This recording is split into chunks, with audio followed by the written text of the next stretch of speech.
జై హింద్, జై Bharat. Welcome to Bharat soldier TV. Lieutenant colonel Ardeshir Burjorji Tarapore. ఈ వీరుడి పేరు ధైర్య సాహసాలకి మరో పేరు. ఇతను ఒక భారతీయ సైనికాధికారి. ఈ వీరునికి మరణానంతరం భారతదేశ అత్యున్నత సైనిక పురస్కారం పరమవీర చక్ర భారత ప్రభుత్వం ప్రదానం చేసింది.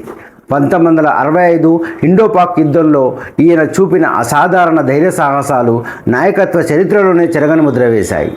ఆగస్టు 18, 1923న బొంబాయిలోని ఒక పార్సీ కుటుంబంలో జన్మించిన ఈయన తారాపూర్ వంశానికి చెందినవారు. తారాపూర్ వంశంలో ఛత్రపతి శివాజీ వద్ద పనిచేసిన రతన్జీబా అనే సైనిక నాయకుడు కూడా ఉండేవాడు. రతన్జీబా పర్యవేక్షించిన మహారాష్ట్రలోని తారాపూర్ గ్రామం నుండే తారాపూర్ అనే పేరు ఈ కుటుంబానికి వచ్చింది. తర్వాత తారాపూర్ తాత అక్కడి నుండి హైదరాబాదుకు మకాం మార్చి Hyderabad Nizam customs and excise డిపార్ట్మెంట్లో పనిచేశాడు. పూణేలో పాఠశాల విద్య పూర్తయిన తర్వాత హైదరాబాద్ ఆర్మీలో చేరడంతో తారాపూర్ మిలిటరీ ప్రయాణం ప్రారంభమైంది. 1942 జనవరిలో సెకండ్ లెఫ్టినెంట్గా నియమితులయ్యారు.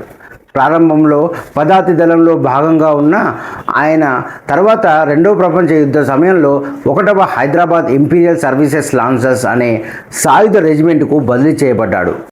1948లో హైదరాబాద్ సంస్థానం భారతదేశంలో విలీనమైన తర్వాత తారాపూర్ భారత సైన్యంలో చేరారు. 1951 ఏప్రిల్లో తిరిగి విధుల్లో చేరి పూనా హార్స్ రెజిమెంట్ 17వ బెటాలియన్లో విధులు నిర్వర్తించారు. 1965 ఇండో పాకిస్తాన్ యుద్ధంలో తారాపూర్ రెజిమెంట్ 17వ హార్స్ సియాల్కోట్ సెక్టార్లో కీలక పాత్ర పోషించింది.